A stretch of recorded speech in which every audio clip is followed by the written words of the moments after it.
Donc, on a la chance d'avoir avec nous aujourd'hui Herman Barkema. Herman est professeur à l'Université de Calgary. Puis, en fait, Herman, son doctorat en médecine vétérinaire, il l'a obtenu à l'Université d'Utrecht, donc aux Pays-Bas. Mais on ne lui en veut pas. Hein? It's okay that you're Dutch. Il a été adopté canadien après ça. Il a été adopté après ça en devenant professeur à l'Université de l'Île du Prince-Édouard, puis à l'Université de Calgary. C'est quelqu'un qui s'est beaucoup investi en recherche du côté de la mamite, entre autres. Donc, il était un des membres fondateurs du Réseau canadien de recherche sur la mamite bovine et la qualité du lait, ou Réseau Mamite, pour faire simple. Et puis, il dirige aussi une chaire de recherche sur les maladies infectieuses des bovins laitiers. Donc, presque toutes ses recherches, toute sa carrière a été dédiée aux bovins en général ou à d'autres espèces de ruminants apparentés. Et puis, c'est quelqu'un qui a beaucoup publié, plus de 300 publications dans les journaux, différents journaux. Donc, une grande expérience, puis on est bien content de l'avoir avec nous. Donc, Herman, the floor is yours. Beaucoup. Happy to be here. Always there are also a lot of DVM students here. Remember, there are no stupid questions.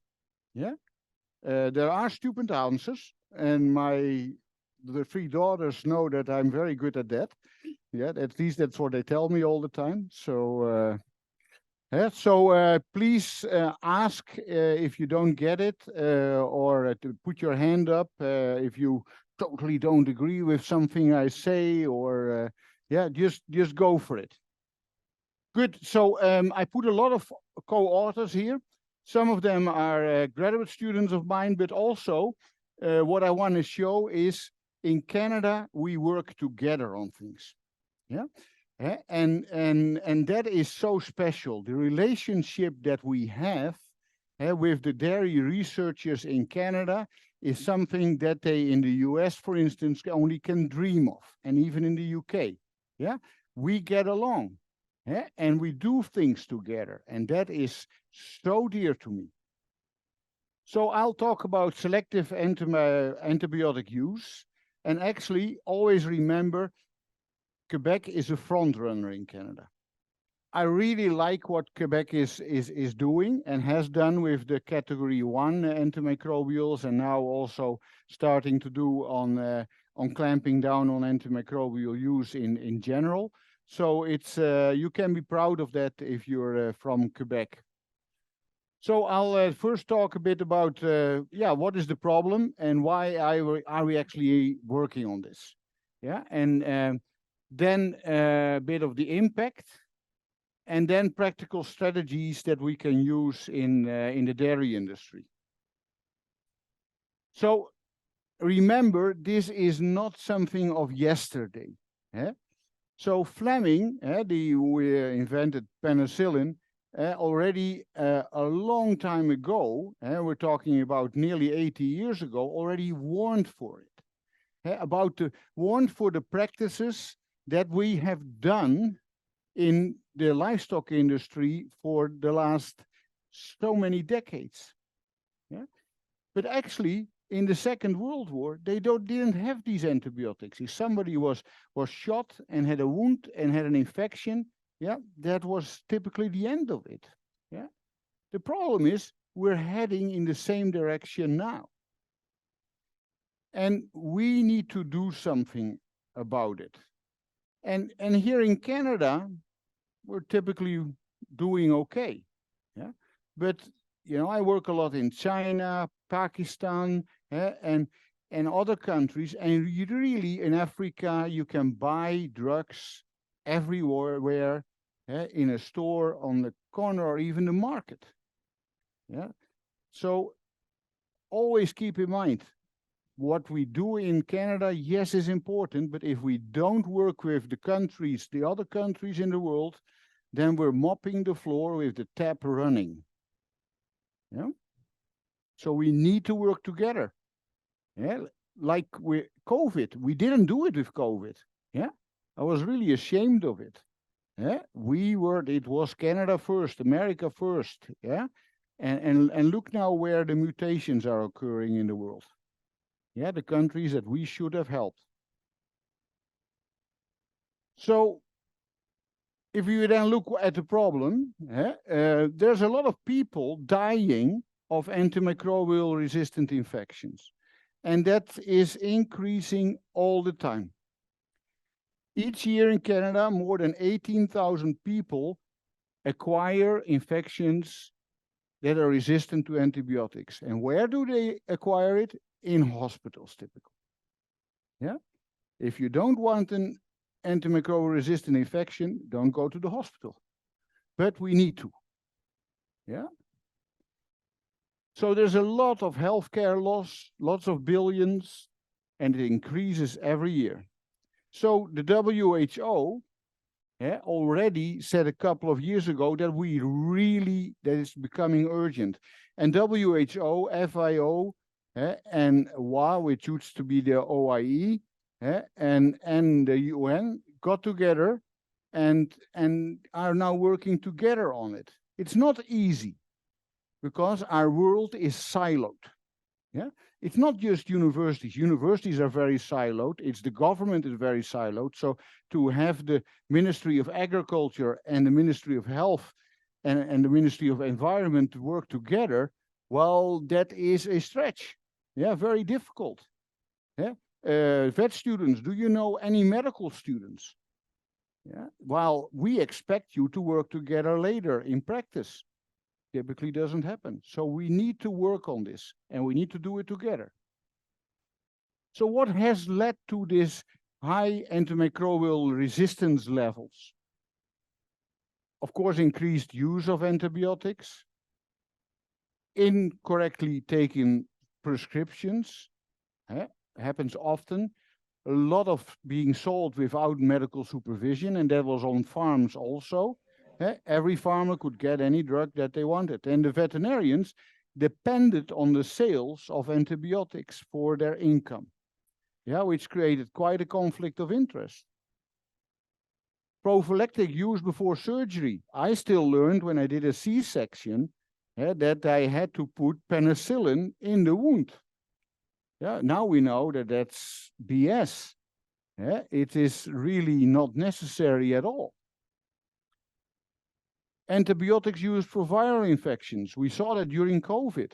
We did a meta-analysis on it. Yeah, what do you do if you have this patient with these vague symptoms coming to you? Are you not going to give antibiotics?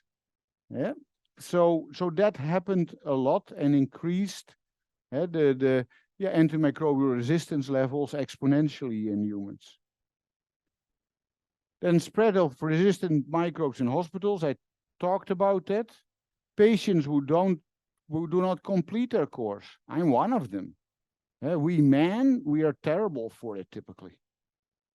We just don't feel it anymore. It's already, we have to think all the time of taking it anyway, and then when we have no symptoms anymore, there's no reminder, and we forget to just complete the course. And what do you get? Still low levels of bacteria, low levels of antibiotics, and there you get the resistance. So, and then the finger is being pointed at us as veterinarians. But human doctors forget one thing. If you point a finger like this, there are 3 fingers pointing this way. Problems with antibiotics in humans are more often caused by antimicrobial use in humans. But also, of course, there is this animal cycle. We know that there is, that there is a reason why we need to work on it, but I also want the human doctors to work on it. So if you look then, there is a reason why they point at us. 82% of the antibiotics being sold are used in livestock. And of course, a cow being 700-800 kilos, needs more antibiotics than a human. But if you correct for that, it's still 1.8 times more for body weight than it is in animals than in humans. And a lot of these antibiotics are the same ones that we use in humans. And then the environment, we don't have a clue what is in the water. And the water people don't really want to measure something else. They're not waiting for another thing to be concerned about. The wastewater people and whatever of the cities. Yeah, but they should. So if you then look, where are antibiotics used in the dairy industry? It is where we have worked on for decades, or at least I've worked on it for decades. You were a bit shorter, you're still young. Yeah. And so mainly mastitis, 70% about of all the antibiotic use. So we really need to focus on that. And then if you look at what antibiotics are used, and this picture has changed a bit in the last years, particularly in Quebec. But a lot of them actually were class 1, category 1, and category 2. And so that is highly critical for use in humans and critical for use in humans. Yeah, so that needs to change. These are some of the injectors that we used, and some of them, I think nearly all of them are not used anymore in Quebec, actually, at this moment. Is there cephalosporin will still be used, or not? Yeah. Yeah, yeah. And cloxacillin will be used also still, yeah. So if you then look at the resistance levels in Canada, they're not that high. Yeah? And they have been the same over the last decades. But if you then look at countries like China, Brazil, and a lot of other countries in the world, you see what happens if you just pump antibiotics in and use it all the time. If I'm going to China again in October, visit dairy farms there. If you go to the office and then, you know, the closets and the fridges with antibiotics, it was really bad. It's getting better now. Yeah, because, you know, China has an advantage. It has a government, and if they say something, it better happen. Yeah. Well, that has disadvantages and advantages, of course. But if you want to get something done, well, because in a country like India, that's very difficult, or Pakistan. Yeah. But in China, it happens.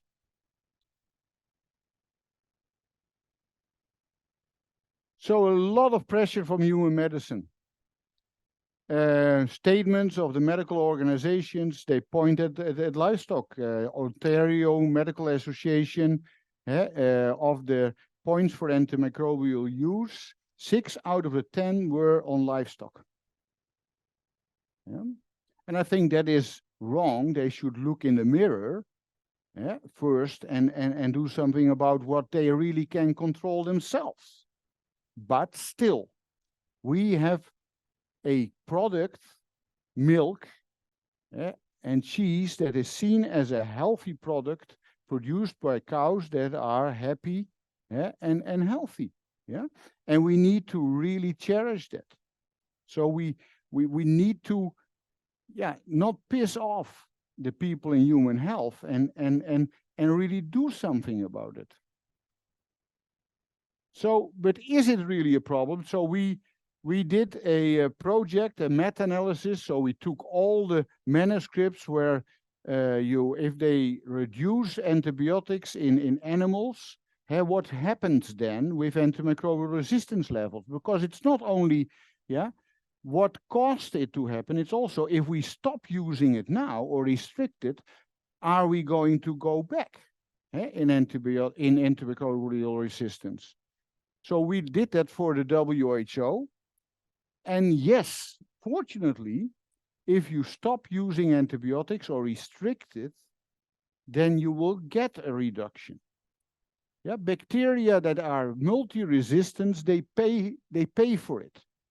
Yeah, they are not as viable and not as virulent as the ones that are non-resistant. Yeah, so you get a selection back. But of course, you will not eradicate them. So they will still stay there. So if you are going to then increase the level again, then then it comes all back. So, and it's not just in animals, we also looked at humans. And those are the humans that work with the animals, but also the humans that consume products from animals. And we saw the same thing there. Yeah, if you stop using antibiotics, then people working on the farm, but also the people that consume it, will have less antibiotic resistance levels. And if you then split it up, you see that the farm workers actually have the most benefit.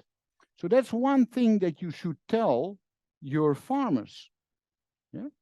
If you restrict antibiotic use, your father and mother, your children, your wife, if they get an infection, the odds that they actually can be treated is a lot higher if you restrict antibiotic use.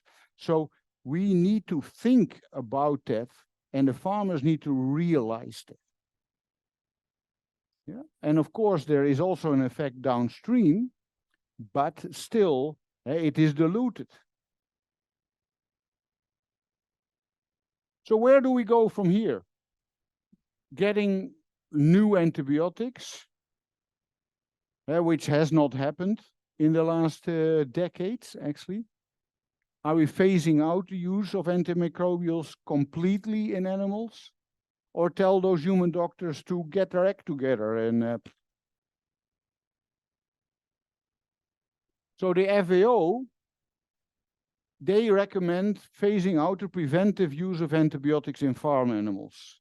Only use it when it, when it really needed.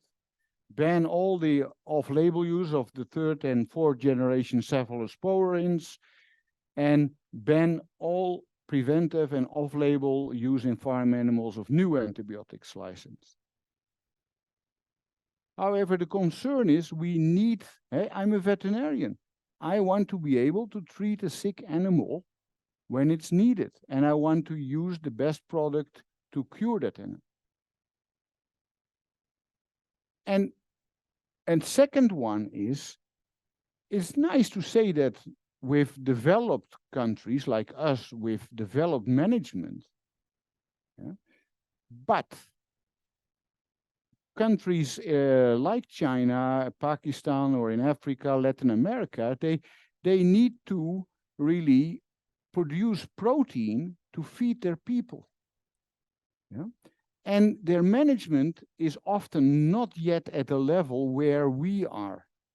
So they need that umbrella of antibiotics to really maintain the production levels that they have. So it's nice to tell them that they need to reduce it, but first they need to get their management up to snuff.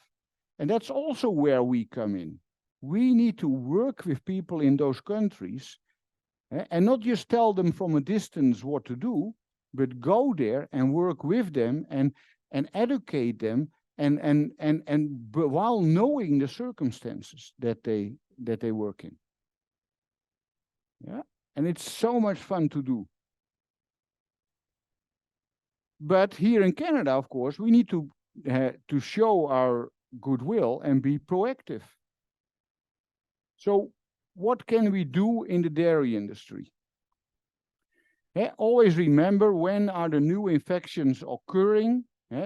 They typically occur particularly in the dry period. And a lot of the infections that farmers always think, oh, we give them dry cow treatment, so that's a nice umbrella, so they won't get new infections. Well, yes, that's true for gram positives, but not for gram negatives. The products that we use even don't work against gram negatives. So like E. coli and Klebsiella. So those, there is nearly no protection. We need teat sealers to prevent those. But here is where the new infections occur, and then just before calving, when the teat is not closed anymore of a lot of cows. So in the end of the 1950s, beginning 1960s, Frank Neef and the group in the UK developed the 5-point schedule. And all my students in Calgary, when I wake them up at 2 o'clock in the morning, which I don't do, but yeah, they should be able to really come with the 5 points. Yeah, that's you should, as vet students and as veterinarians, really know that. But it was not enough. It only worked against the gram-positives, particularly Strep agalactiae and Staph aureus. So it really worked, and it brought the somatic cell count down, and it brought the number of new infections down, but it didn't do enough against the gram-negative, the environmental infections. So that's why we developed the 10-point plan with the National Mastitis Council. So historically, blanket dry-cow therapy, very well accepted. And the thing is, people like me have always given talks to farmers and veterinarians and told them, you're stupid if you don't use blanket dry-cow treatment. You're stupid if you don't treat every cow with antibiotics. Yeah, you're hurting yourself and you're hurting the animal. And now I have to reverse that thought, yeah, and go for antimicrobial stewardship, selective use. So it was very effective, the 5-point schedule. And you see it here. These are data from Ontario. Ann Godkin and Dave Kelton gave those to me. And you see that we really went from, this was from 88, but you know, before that we were in the 700s and thousands cells per milliliter. And now we're really under 200,000. Quebec historically was the highest in Canada. That was the reason also why the mastitis network came here. And with a lot of work and proactive work in Quebec, and also in the rest of Canada, with Quebec really a leader in that, yeah, we got the somatic cell count down. No? So what has changed? We try to increase resistance. We're actually now selecting bulls for resistance, for mastitis resistance, improve the housing. We changed, and the bacteria changed. We hardly have Streptococcus agalactiae anymore. It's very difficult to find it. We still have Staph aureus, but at way lower levels. And we have way more environmental bacteria. And now we also have alternatives for prevention. We have the teat sealants. About half of the farms, or yeah, more than half of the farms use those at drying off. And actually, you know, there I will say what I said about dry cow treatment. You're stupid if you don't use it. Because you really, with the costs of doing it on all cows, if you prevent 1 or 2 mastitis cases, yeah, that's it. It's cost effective.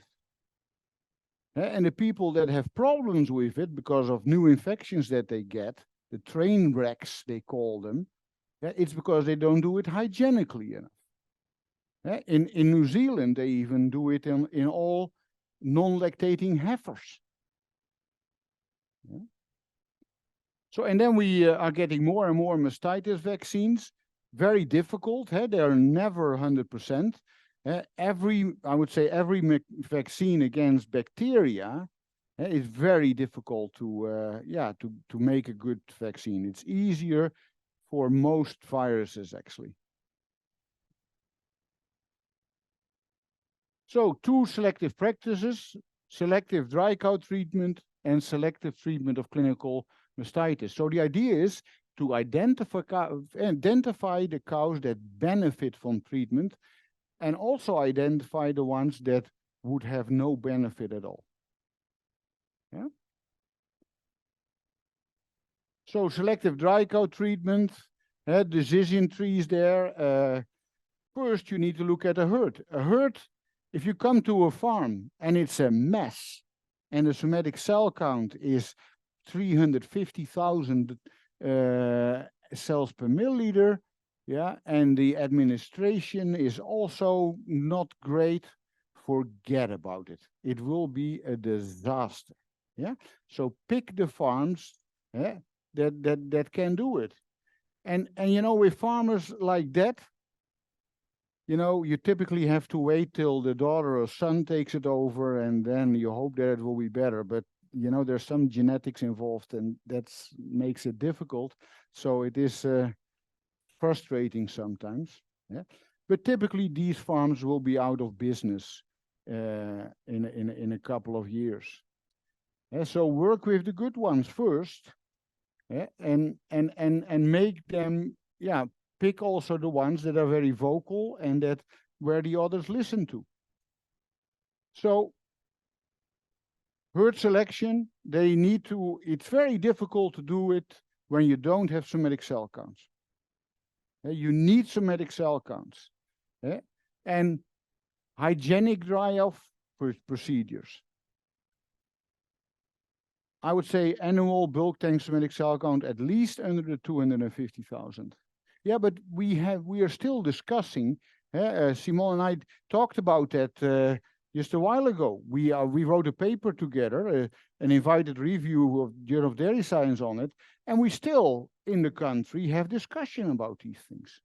Yeah, and that's how it should be also. It's not good if everybody does the same, because you don't get these natural experiments. You need those natural experiments where people do things differently. So if you do selective, we do it a lot on somatic cell counts. Here in Sindhai, you're also looking at using culture. Yeah, and then even going, and we only look at the cow.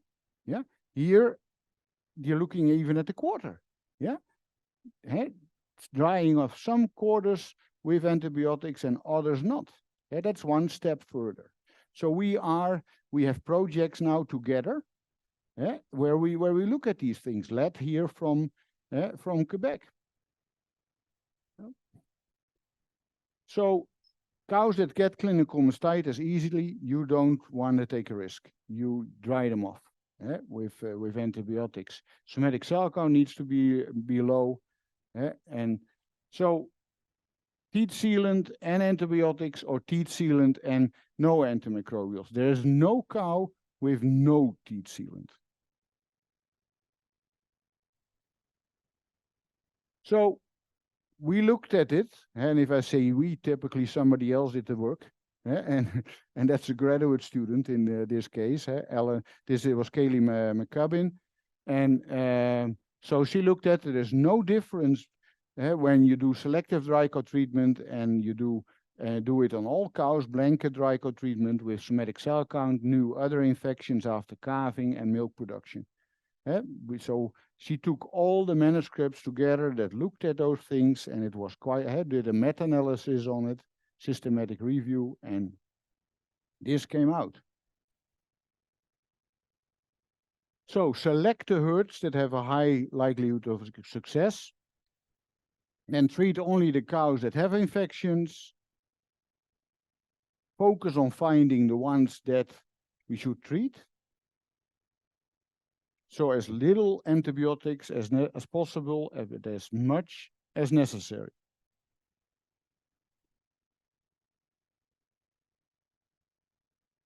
So in these slides, I stole from Dave Kelton, my very good friend from Guelph, by the way. So then overall milk quality needs to be great. Excellent identification of clinical mastitis, which is a problem in robot herds. Yeah, so that is something that we still have a lot of work to be done. Quebec, you have a lot of tie stalls, increasing number of free stalls, but and you even in tie stalls have robots. There are about 90, I think, in Quebec. But yeah, it is difficult when you have robots to identify, because you are not pre-milking, you're not squirting and looking at the quality of the milk. So that is, you need to have good identifiers, and yeah, the identification is difficult. So great dry cow management, if you do selective dry cow treatment and the bedding of the dry cows is a mess, yeah, then it's not going to work. Yeah, and the selective use of antibiotics is then blamed for it. So different algorithms used and for somatic cell count everywhere. Yeah, it all comes down to the same. Some want to look a bit different at heifers than at older cows, but it's or 150,000 or 200,000 cells per milliliter. So there's no way that fits all herds, and you need to monitor. Yeah, you need to be there as a veterinarian and talk with the farmer and look at the data. Yeah, you need to look at the Valacta, the Lactanet data all the time of the herds, or you also need to know how to get the data from a robot farm, which is not easy because there are quite some firms now. Yeah, it's not only Lely and De Laval, but also others come in, and you need to know, yeah, how to get the data. So it works. Yeah. I put Chinese child. I have 3 Chinese daughters, because we, as you can understand, we needed genetic improvement in our family. So yeah. So you can see that it works if you have records. That's the whole thing, and review it. I won't spend more time on this. Then selective treatment of clinical mastitis. So there is no doubt that we need diagnostics on farms. Yeah, we need to identify what causes the mastitis. Yeah, there are still farmers and veterinarians that are sure that they are standing next to a cow and say, this is an E. coli mastitis and that is a Staph aureus mastitis.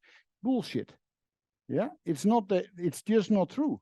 Yeah, it depends on the on the resistance of the cow. It depends how much toxins are produced, all those kind of things. So we really need that identification. So the idea is, what we do is we have a cow with mastitis, and then we look at the culture, and then we decide treatment or no treatment. So if you look at the decision tree here, and of course we also had a lot of discussion on this one. Severe ones, we always give antibiotics, also systemic. And what is very important here is supportive treatment. The research done in Guelph by Ken Leslie and his people then really taught us that it's not only in women that mastitis is painful, it's also in cows. Yeah, and it actually helps the prognosis quite a bit if you give supportive treatment. So there is quite a role for the NSAIDs here. Yeah. So moderate reculture. We also want to do that with the severe ones to get an idea, but it won't affect the treatment that we're giving. Gram-negative and culture negatives, no antibiotics if the cow is not sick.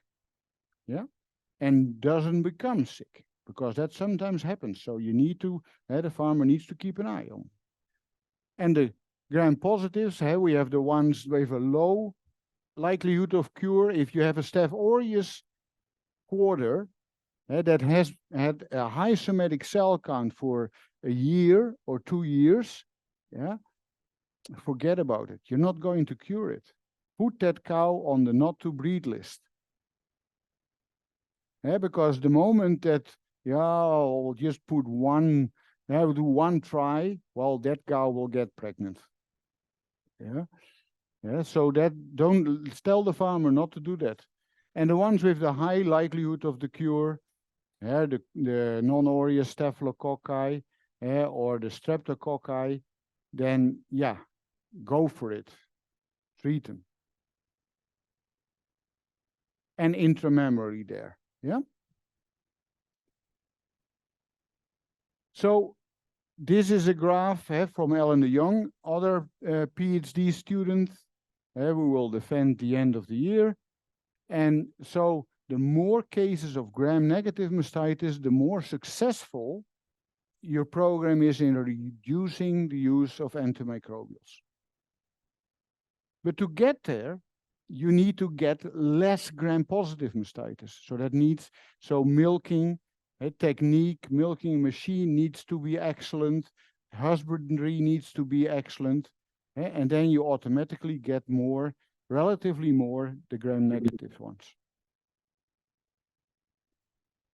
So then Ellen did the same as what Kaylee did. She did also a meta-analysis, took all the studies that are out there and looked at, is there an effect on health of the cows if we start doing this? Yeah, and there was no difference on all these things. So on good farms, there is no excuse.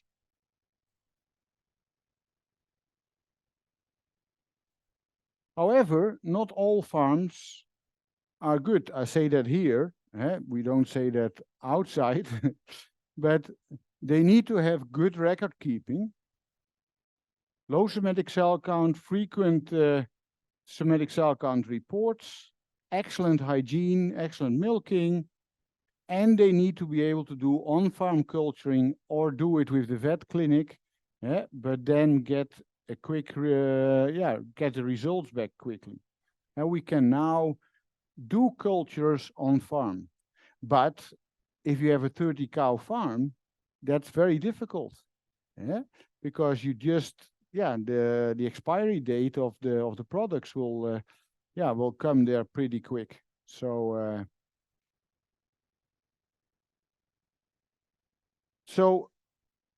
and then the willingness to invest in equipment and staff.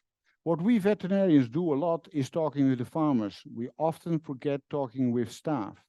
Now here the farmers are a bit smaller than in our region, but so in Alberta, we have a lot of staff. Yeah, and typically those are foreign workers. We have a lot of Filipinos.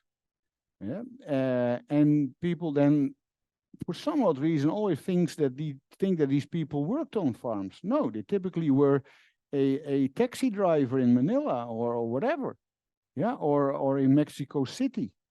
Yeah, so so we need to work with them and also help the farmer to educate those people. Very important. And they need to understand what the goals are also, why we are doing this. So selective clinical mastitis treatment works and performs similar to blanket. So take-home messages. Antibiotic use needs to be and can be reduced. And again, take pride that Quebec is leading the pack in Canada. Yeah. Some antibiotics should not be allowed to be used in dairy. Yeah, there's a lot of discussion on the most used drug in the dairy industry, ceftiofur. Yeah, I think it will be banned. Yeah, in Canada soon. That needs to happen. However, we need to also, we cannot just tell the farmers to not use it anymore. We need to show that we have good alternatives. Yeah, because otherwise they will think that we're out there to get them. And that's not the case. We're working together with the dairy industry to maintain this healthy picture of milk. So selective dry cow treatment works and has no side effects on dairy farms with good management. Teat sealers work and should be used. Selective treatment of clinical mastitis also works, and also doesn't have negative consequences. But hygiene and training of farm personnel is key. And what I just want to reiterate, that we need to work with other countries. And the nice thing of being a veterinarian is that we can travel, and that we can apply our knowledge in all these countries in the world. And it is fantastic to work in those countries. I worked in Costa Rica 2.5 years, managing the largest dairy and beef herd there. I worked in Zimbabwe. I go to China, Pakistan. And it is, except for the delays that you get when you travel by plane. Yesterday, I arrived at 2 o'clock in the morning here in St. Hai. Yeah, but it is so much fun to be in other cultures and talk with other people. And yeah, I love it. And we need to do it. Yeah, if we really want to make the situation better in the world. So this was photoshopped, by the way, just that you, and it's an old picture already, but it's the best teeth sealant that is there. But no, we better not do it to cows. Any questions? And also from the audience online. Yeah. And so, so the question is, why should I do it as farmer? And if I do it, has it an economic benefit to do it? Yes or no? And there are two things that we need to look at. One is the overall dairy industry. There, measures need to come from the producteur, what is it, the Le Quebec, or what is it? I'm raping the, so, and from dairy farmers of Canada, and there needs to be a lot of measures there. And the Ministry of Agriculture will come at as well. So, because it will benefit in the long term also that individual farm, so that they can keep producing milk in the same quantity. But then, if you use less antibiotics, you buy less antibiotics. And that's not cheap. Antibiotics are not cheap. So yes, it hasn't, it's a little bit more work, but yes, there is a benefit for farmers there. Darina, how are you? I'm fine, thank you, Herman. And you? Excellent, thank you. Thank you very much for the interesting conference. Darina. So my question is, in your opinion, is there like some legislation that should be put in, like from government to implement the selective dry off? I would do it a bit different. And what I really like is that the government comes with a percentage reduction of antibiotics in a certain time period, and then leaves it to the dairy industry on how to implement it. Yeah, because, and then they decide together with the veterinarians and the experts around it and with the farming organizations how they're going to do it and make the plans for that. Those programs have worked. Yeah, the ones where the government said you need to do selective this or and exactly that doesn't work. Yeah, leave it to the swine industry to determine how to do it, to the poultry industry, the dairy industry, the beef industry, the veal industry, but they need to do it. And we talked about it. The problem is in swine and in poultry, a lot has happened already in the last decade. Yeah. So if you're now going to tell the swine industry that they have to decrease the use of antibiotics by the same amount as the beef industry or the veal industry, you're actually punishing them for good behavior. Yeah. So, but in the dairy industry, yes, there's a lot of gain to be held. Although in the last 5 years, we've seen quite a reduction in the use of antibiotics in a lot of farms. So the adoption of blanket dry cow treatment has dropped from more than 90% to about 65%. Yeah? So you're not going to tell a farm that implemented that 5 years ago that they have to do the same reduction as the farms that are going to do it now. So those are things that we struggle with a bit. Yeah, but leave it to the people that know how to do it, but tell them that it needs to be done and that you're actually going to measure it. Another related question to this. You've mentioned other animal husbandry. In your opinion, the reducing using the antibiotics in dairy, dairy cattle, will it affect positively or negatively in other husbandries? I know it's not like a simple question, it's like curiosity. Do you see some links between one or another? So with one or another, so do you mean in calves or do you mean in beef cattle or what?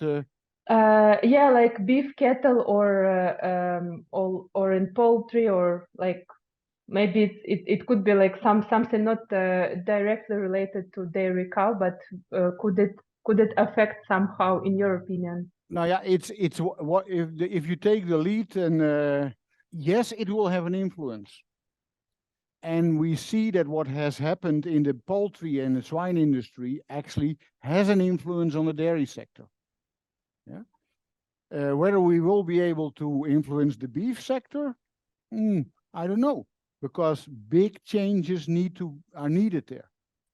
Yeah, and those are changes in structure and in management. And that's the same with the veal industry.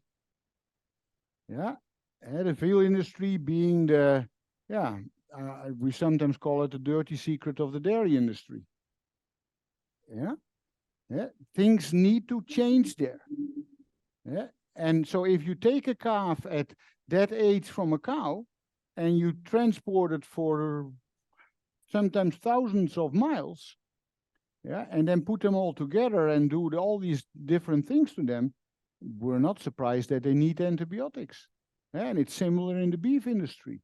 So we need changes there. So like in the dairy industry, we first needed to drop in intermammary infections and in the somatic cell count, improvement in the management, yeah, and then we could use selective dry cow treatment and selective treatment of clinical mastitis.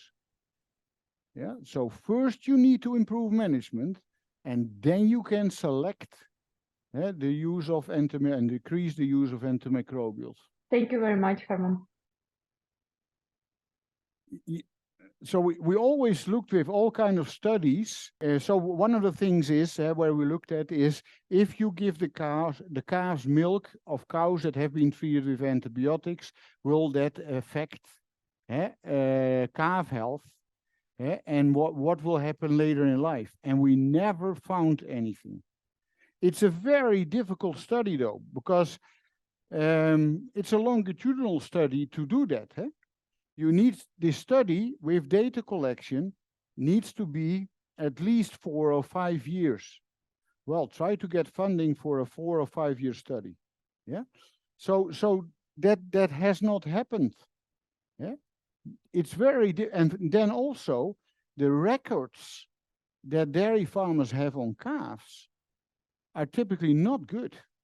Yeah, the records are good on the lactating cows, less on the dry cows, and then anyway, we typically don't have the data, so it's not recorded what calf did get treatment or was sick, and then to follow it up till they are a cow. So we don't know.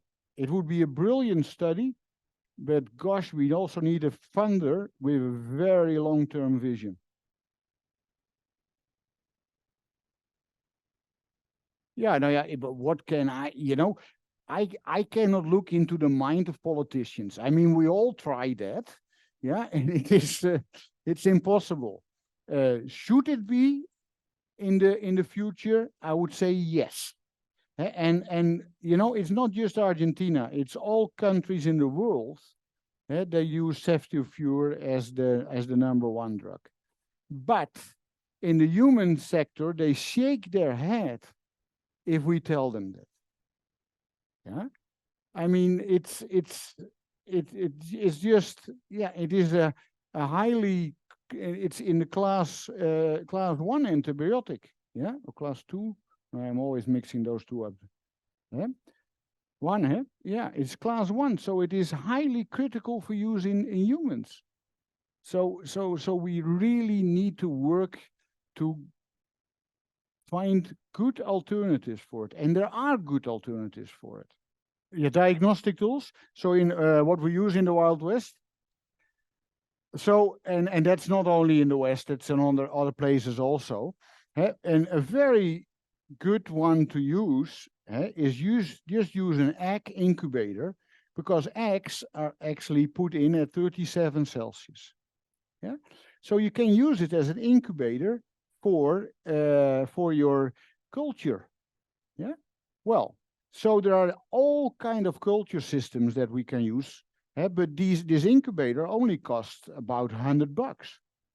Yeah. And then we have the 3M products that can be used. We have all kind of triplates, quartiplates, whatever, all kind of systems. But and there are about 20 different systems used all over the world, and all to differentiate between gram negatives and gram positives. And they work well. However, the crucial thing is that they are used, so that the people in the milking parlor take a sample and put it in. That is the big step that often doesn't happen. Yeah? And then reading them, you can teach farmers that farmers are, the nowadays farmers are very well educated. Yeah, they're very smart. Yeah, but you need to look who does it. Yeah. Often the wife is better in those things than the farmer. Yeah? And so it can be put there in an office, in the house, and then taken care of. Or it could be a son or a daughter who does it. But it needs to be a system that the sample goes from the cow, and then to the incubator, because otherwise it doesn't happen. So thank you very much, Herman, for the presentation. Merci beaucoup. And thank you everybody that came in. Merci à tout le monde de s'être déplacé. Merci à ceux qui sont en ligne.